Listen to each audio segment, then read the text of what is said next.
Hey guys, hopefully this will be coming in clear. Welcome back. You can see I'm just starting, but I'm kind of already, my breathing's heavy. That's because when I came in here, there were like 15 people in here, so I couldn't record. I had to pretty much just do a little bit of a workout, waiting for them all to leave. So now I'm in here all alone. So anyway, that's why I sound like I've already been going, even though I'm just starting. So cardio, gonna probably do about 45 minutes of cardio in various forms. I'll probably jump on the ski erg machine for 3-minute interval, then maybe jump on the assault bike for a couple minute interval. I'll probably then jump on the sled, push the sleds, and then come back to this and just kind of rotate around. I get bored, man, when I'm doing like long bouts of cardio on the same thing, whether it's running or anything. I just get bored, right? I'd rather do 3 to 5 minutes of hard stuff and then move over to something else for 3 to 5 to 10 minutes and then come back and stuff like that. So anyway, gonna start out here. This is one of my favorite pieces of equipment. Just because, you know, it's cross-country skiing, right? It's simulating cross-country skiing. I don't know, I feel like it just warms up my shoulders, my triceps, my legs, my core, my hamstrings, I don't know, my lats, and I really drive those elbows like I'm, you know, driving my stick. I don't know what you'd even call it, right? Just your stick if you're cross-country skiing into the ground. Right, I really try to imagine I'm pushing into the snow and pushing off, right? So, anyway, sometimes what I do is instead of even doing by time, what I do is I do by calories. So I might try to do, say, 25 calories on this, 25 calories on the row machine, 25 calories on the assault bike, and then just circle back through. Do that for 30 or 40 minutes. So you figure 25, 25, 25, that's a 75 calorie circuit. Try to see how many times I can do that, I don't know, for 30 or 40 minutes. Okay, so topic of the day. Really had an interesting conversation with my buddy Matt, and the conversation was about the correlation, right, between calorie intake and intensity of your training. So most people who train a lot start to lose their ability to exercise at high intensity when they are cutting like all their calories down to try to lose some weight, try to burn some fat, right? So there's a direct correlation. As you take in more calories, you theoretically should be able to perform better. You have more fuel, as it were, right? When you eat more carbohydrates and you eat more, especially carbohydrates, right? But just calories in general. The more you eat, the more fuel you have. The more fuel you have, the harder and faster you can go. So when you're cutting and you're dropping your calories, especially considerably, most people have a difficult time maintaining intensity level, right?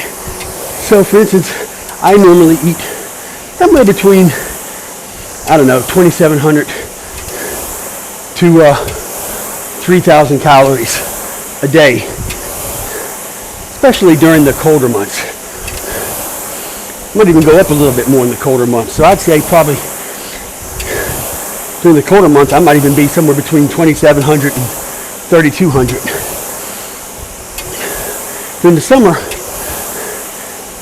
I don't eat as much, so I tend to cut back to about 22 to 24. And I notice when I do that, it's hard. I can't lift as much. My intensity is just not there. Especially if you're doing it for an extended period of time. Like if I cut down to 2,200 calories or 2,400 calories or something like that, and I go into a 500, 600, 700 calorie deficit for a day or two, not that big a deal, but you do that for 4, 5, 6 days, a week or more, and man, you start to really feel that. By the second week of that, I feel drained. But my buddy Matt, he said he's been cutting for 5 weeks down to like 1,800 calories.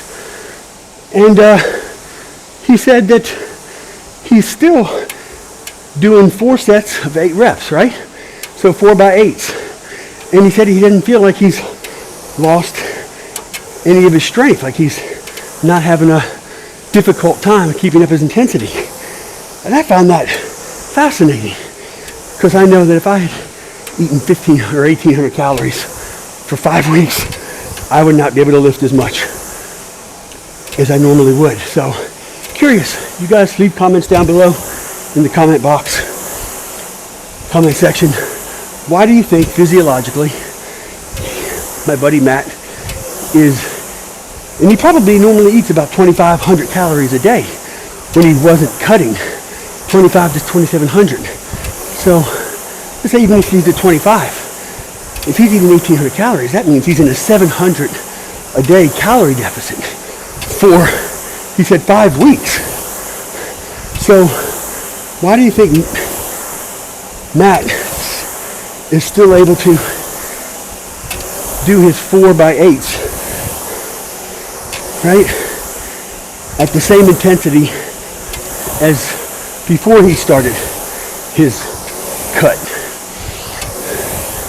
My suspicion is 2 things. Either one, he's horribly miscalculating how many calories he's actually taking, or see, number 2, maybe he's not really good at measuring the intensity that he's working at. Or 3, maybe the fact that at this point he still has a little bit of a higher fat body weight, percentage. So maybe when you're a newbie and you start working out and you have more fat, cutting your calories doesn't affect you as much when you're kind of already down to, say, 15, 14, 13% body fat. Maybe it hurts more, when you're already lean. So I don't know, you tell me. You guys do some research, dig into your physiological, nutritional, encyclopedias, whatever, Chat GPT, whatever you want to do. Try to come up with a reason why my buddy Matt, who's probably at about 25% body fat, why is it that after 5 weeks of like a 500 to 700 calorie a day deficit, which is considerable, he doesn't seem to think he's losing any, he hasn't seen any degradation in his intensity, in his workouts. Is it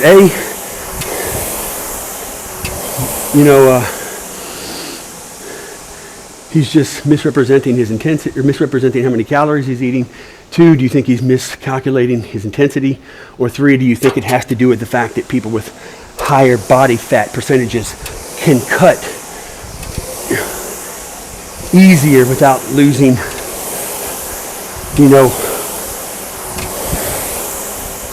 quality in their workouts? I'm telling you right now, if I drop down to 1,800 calories a day for more than about 2 or 3 days, my workouts would be straight. And that's a scientific way of saying it, right? Anyway, okay, I just burned 76 calories on this. I'm going to jump over and jump on the ski, or on the row machine. See if I can move the camera.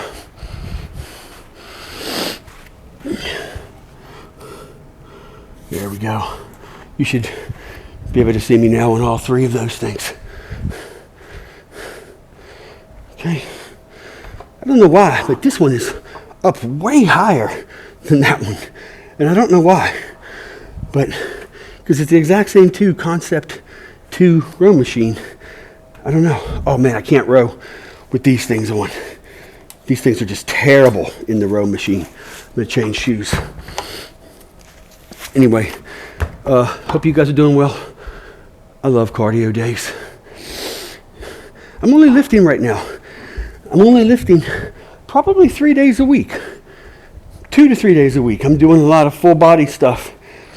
I'm finding that, pushing 49, I'm finding that if I lift more than 3 days a week, I'm just having a really hard time recovering. My muscles just feel much more sore. Once I hit that fourth workout, I really feel a negative impact. I come in on that fourth workout and I'm tired. I can't lift as much. I'm sore before I even start. But when I go to 2 to 3, I feel like every time I come in, I'm really ready to go. Okay, change my shoes there. Man, I can't wait, changing up the subject. Can't wait for Saturday. I'm teaching Sabbath school and preaching at Walsall Church. So, for those of you who don't know, I'm a Seventh-day Adventist Christian. I'm a Seventh-day Adventist Christian, and I go to church on Saturday. And Sabbath school is a funny part of our church program that's, as you could imagine, is something equivalent to Sunday school, right? But in our church, whereas I think in many churches, Sunday school is more for kids.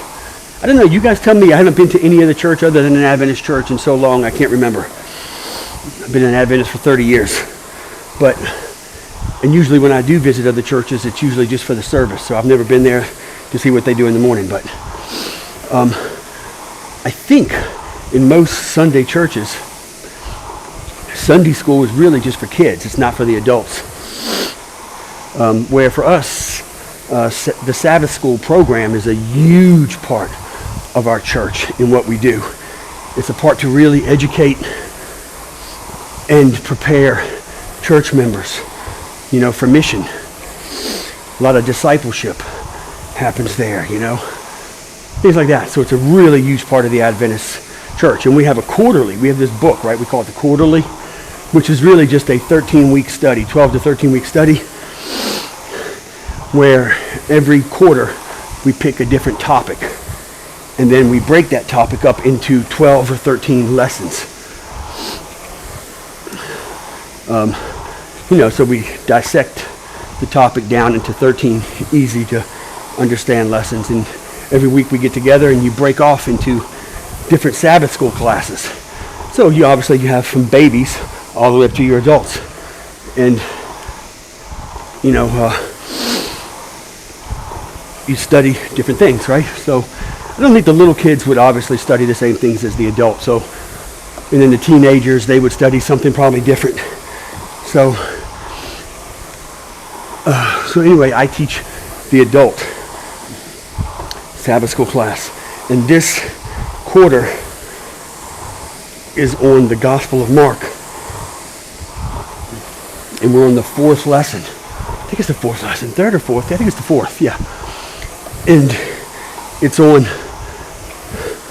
the parables as recorded by Mark in his fourth chapter. Now what's fascinating is Jesus told about 40 parables over the course of his ministry. At least 40 of them are recorded. We don't really know how many he actually taught. Between Matthew, Mark, Luke, and John, 40 were recorded. Mark only told, I think, 8 or 9 of those 40. So he didn't tell many of them, where Matthew and Luke told the bulk of them. Anyway, Mark tells, I think, about 8 or 9, and 5 of them he covers all in one chapter, in the fourth chapter. So it's almost like Mark is just like, okay, let's talk about parables. Okay, done, move on. Crammed them all into one chapter. So anyway, I'll be teaching that Sabbath school lesson at Walsall, and then I think I'm preaching after that. It's over during the divine service, and oh boy, I can't wait. You know, my problem is I have so many sermons, so many ideas that I don't even know which ones to preach. Got 2 last night. Oh, I can't wait to preach on Saturday. Anyway, okay, I'm at 40 calories. Okay, so between this and this, I think I did 76 calories there, 40 calories here. So you do the math. Say 75 plus 40, I don't know. 85, 95, 105, 115 calories burned so far. Okay, let's see what we can do on this thing. I love these assault bikes. Being able to use my upper body and lower body. This thing's too low though. Man, it was like a 5-year-old on this thing. Let's get this thing up here a little bit to 7. I don't know if it's 6 or 7, but I am superstitious. I don't like the number 6. So even if it was 6, I wouldn't use it. I'm going to 7. It's either 5 or 7. Okay. We'll try to do 25 to 30 calories on this. So yeah, so anyway, back to that my TRT update, right? I mentioned it in a short the other day. So the back in October of 23, I took some blood work, and my testosterone levels were down to 6. Okay, so before you freak out, in America, in the UK they measure it different. So I think in the UK the scale is 8 to 30 because they're measuring it by nanomoles per liter, I think. When in America they measure nanograms per deciliter. So it's something like that. Not sure if I'm getting that exactly right, but it's basically that. So the scale is the same, but it's just expressed differently. So in the UK, the scale is 8 to 30. In America, it's usually like 300 to 1,000. Obviously, young men, 20 years old, 18, 20, 22, that work out and all this stuff, they should be up around 1,000, 750, 800, 900. And as you age, naturally your testosterone drops, especially by the time you hit 45, 50. So 8 to 30 was the scale. I was at 6. 6, y'all. That's like the testosterone of like a 90-year-old man. It's ridiculous. Started on TRT, testosterone replacement therapy. Was on it for about 6 or 7 months. Absolutely no change. I think one time I went from 6 to 8, and then immediately 2 months later it crashed again. So was very concerned. Went back to the doc. We spoke, and we made some adjustments. Right. First thing was he upped my dosage a little bit, not a ton, but a little bit. Second thing was some application tips. One, I was putting it on my hands and then putting it on my arms. Right. They tell you to put it on your upper arms and shoulders. So I think 1, there was some degradation there because I was losing it on my hands. 2, I think I was rubbing it in, and they say that you're not supposed to rub it in. You're supposed to just like almost just coat it and then let it dry. But I was rubbing it in like lotion, so that might have impacted it. So we changed that up. And he gave me this applicator, this like plastic applicator, where I put it on top and then use that to rub on so it doesn't, I don't lose anything into my skin on my hands. And then lastly, I was putting it on in the morning and then immediately going to the gym.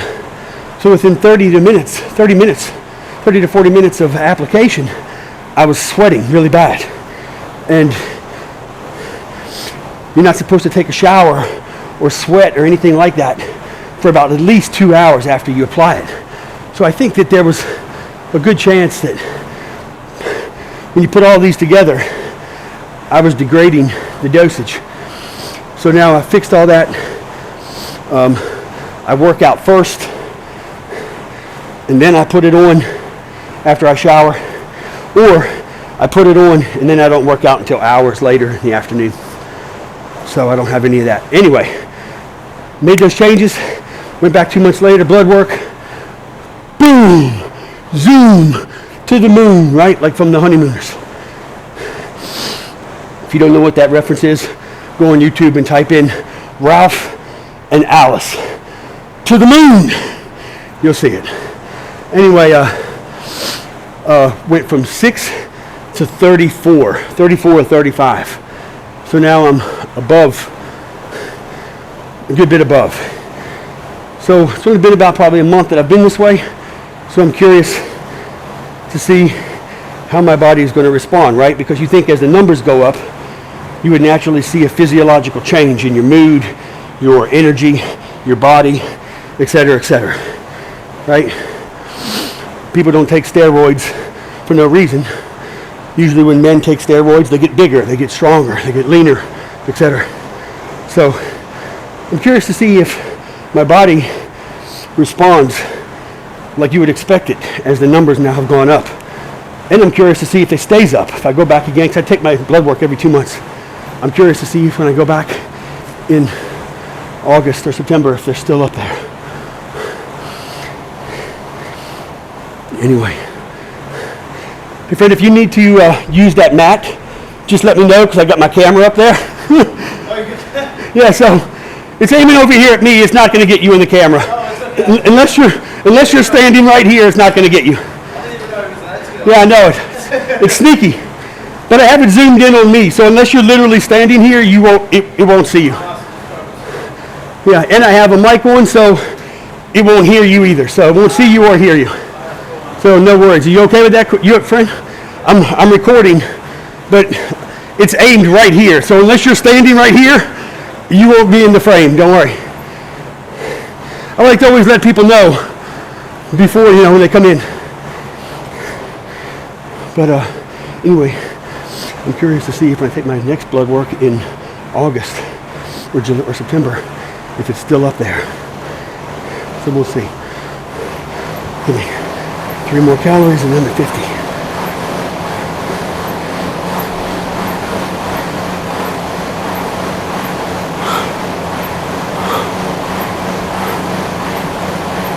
Okay, here we go. So I don't want this recording to go too long, so I'll let it finish there. I'm just gonna do a couple more circuits of this. Burn 50. I'm gonna say burn 75 there, 40 there, 50 here. I'm already up to about 150 calories. I'll do a couple rounds of that. Burn about 500-600 calories. Then call it a day. Anyway, hope you guys are doing well. Hope you guys have a great day. Keep following the channel. Make sure you share it with your friends. Like my content.